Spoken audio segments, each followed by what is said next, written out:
สบายดีทุกคนเนาะสำหรับคลิปนี้เดี๋ยวตุ้ยจะมาอธิบายเกี่ยวกับการนำเอาอินดิเคเตอร์ออกมาเป็นตัวช่วยในการวิเคราะห์ในการออกออเดอร์ในกระดานเทรดของ XR Trading เนาะซึ่งในการนำเอาอินดิเคเตอร์ต่างๆเนาะมันก็บ่ได้ยากและแต่ละอินดิเคเตอร์มันก็มีหลากหลายรูปแบบที่ใช้แตกต่างกันและก็มีหลากหลายอินดิเคเตอร์ที่เราได้เลือกใช้สำหรับขายเดี๋ยวตุ้ยจะมาอธิบายแบบละเอียดเนาะสำหรับการนำเอาอินดิเคเตอร์ออกมาและรวมถึงการตั้งค่าการเซตติ้งอย่างต่างๆเนาะซึ่งอันดับแรกนะถ้าหากว่าเราอยากจะเอาอินดิเคเตอร์เนาะมันจะมีบนเนี่ยคำว่า fx indicator เราจะเอาอินดิเคเตอร์ตัวใดก็สามารถเอามาได้เนาะปุ๊บเข้ามาบนนี้และในนี้มันจะมีทั้งเบิดอยู่105อินดิเคเตอร์เนาะที่ให้เราได้เลือกใช้เนาะแต่ละคนถือว่าใช้เทคนิคใช้อินดิเคเตอร์ที่แตกต่างกันอยู่แล้วเนาะเดี๋ยวบ่ว่าไผจะใช้ตัวใดก็คือกันเนาะมันจะมีแต่ละอินดิเคเตอร์มันจะมีการตั้งค่ามีการเซตติ้งอยู่ยกตัวอย่างเนาะตุ้ยจะเอาเป็นที่ตุ้ยใช้เป็นประจำก็คือเป็น moving average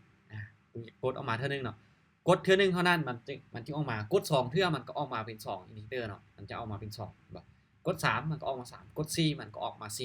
4ฉะนั้นถ้าหากว่ามันเรากดหลายครั้งเขาอยากจะลบเขาก็มาแตะใส่บอลอินดิเคเตอร์ตัวนี้เนาะแตะใส่ซื้อของมันจะขึ้นมาบอลลบนี่บอลหมายผิดนี่ครับก็ลบไปแตะใส่แล้วก็ลบไปแตะใส่มันก็ลบไปเนาะเพราะมันซ้อนๆกันเวลาลบมันก็ยังเหลืออยู่เส้นนี้เนาะถ้าเส้นนี้เหลือเส้นสุดท้ายเอาลบอินดิเคเตอร์มันก็จะออกเลย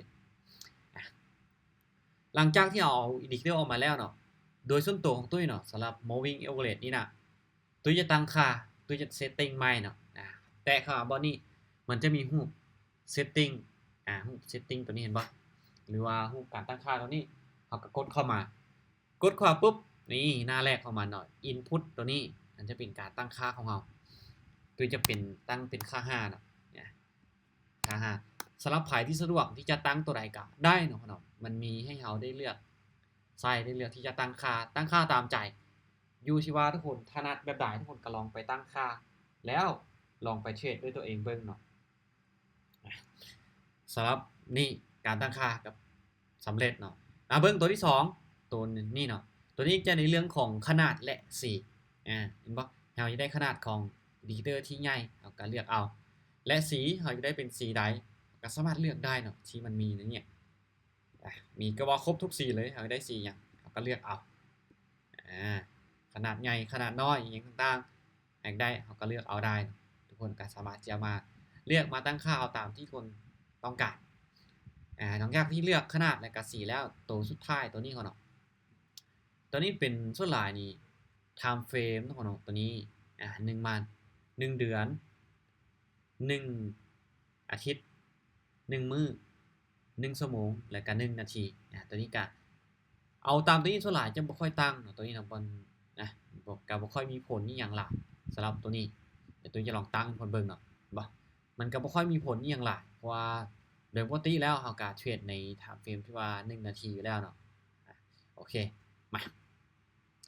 ถ้าหากว่าเราอยากเอาอินดิเคเตอร์ตัวอื่นออกมาใช้เด้เราก็เข้ามาบ่อนนี้เนาะ fx indicator เนี่ยเข้ามาเราอยากจะเอาตัวใดออกมาเราก็ค้นหาได้หรือว่าเลือกเบิ่งได้ยกตัวอย่างตุ้ยจะเอาเป็น MACD เนาะปึ๊บเราก็พิมพ์ไปว่า MACD มันจะมีบอลค้นหาหรือว่าบอลตัวนี้เนาะมันมีหลังจากที่พิมพ์ได้แล้วเนาะค้นหาได้แล้วเราก็กดออกมาเท่านึงตึ้งกดเท่านึงเนาะเห็นป่ะอินดิเคเตอร์ของเรามันก็ออกมาอินดิเคเตอร์ของเราก็ออกมาถ้าเราอยากจะตั้งค่าเนาะก็คือเก้าเนาะเข้ามาบนเนี่ยกดใส่บอลซื้ออินดิเคเตอร์เนี่ยมันจะขึ้นรูปการตั้งค่านี้ขึ้นมาเซตติ้งตัวนี้ขึ้นมาเราก็กดเข้ามาเราอยากตั้งค่าเห็นป่ะตัวนี้ค่า12ค่า16แล้วก็ค่า9เราเลือกที่จะตั้งได้ตามใจอยู่ที่ว่าทุกคนถนัดแบบใดตั้งได้ตามใจเลยเนาะยกตัวอย่างตัวจะตั้งเป็น5เนาะอันนี้จะตั้งเป็น14อันนี้จะตั้งเป็น7เอานี่ตั้งได้ตามใจและเส้นนี่อย่างต่างๆเนาะแต่ละตัวนี้เราสามารถที่จะเลือกได้คือกันบอกยกตัวอย่างตัวที่มันเป็นวอลลุ่มสีเขียวนี่เราอยากให้มันเป็นสียังก็เลือกได้สีฟ้าบ่นี่บ่ก็เลือกได้บ่อยู่ที่ว่าเราเลือกแล้วเราคุ้นเคยกับอินดิเคเตอร์ตัวนั้นก็โอเคเนาะนี่สามารถจะเลือกได้ตามใจ บ่ว่าจะเป็นขนาดของมันนี่ตึ๊บบอกขนาดของ indicator อหยังต่างๆเนาะเราสามารถเลือกได้ตามใจเลยอยู่ที่ว่าทุกคนจะตั้งค่าแบบใดหลังจากที่เราตั้งแล้วเนาะเรากดหน้าจอก็ได้หรือกดไม้ผิดตัวนี้ก็ได้หรือกดโอเคก็ได้เนาะมันก็จะออกมานี่เลยสำหรับในเรื่องของการตั้งค่าถ้าเราเอา indicator ออกมาหลายเกินไปเนาะ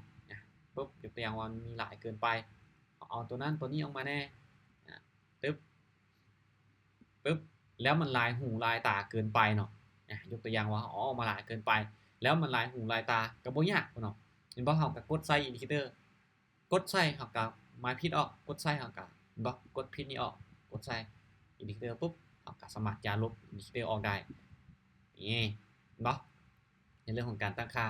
ถ้าหากว่าเป็น indicator ตัวใดที่เราใช้เป็นประจำเห็นบ่ยกตัวอย่างคือจะ MACD เนาะ MACD ถ้าหากว่าเราบ่อยากค้นหาอยากให้มันขึ้นมาหน้าทวิตเลยเราเพียงแต่ว่ากดไม้ดาวตัวนี้เนาะเห็นบ่กดใส่ตัวนี้ปึ๊บให้มันขึ้นเป็นดาวสีส้มมาเวลาที่เราเข้า indicator เนาะเห็นบ่มันจะขึ้นมาทวิตเลยมันจะขึ้นมาหน้าขึ้นอยู่ทวิตเลยเราบ่จะเป็นต้องค้นหาตัวใดที่เราใช้เป็นประจำก็กดดาวไว้เนาะเพื่อเวลาที่เราจะใช้มันจะง่ายมันจะง่าย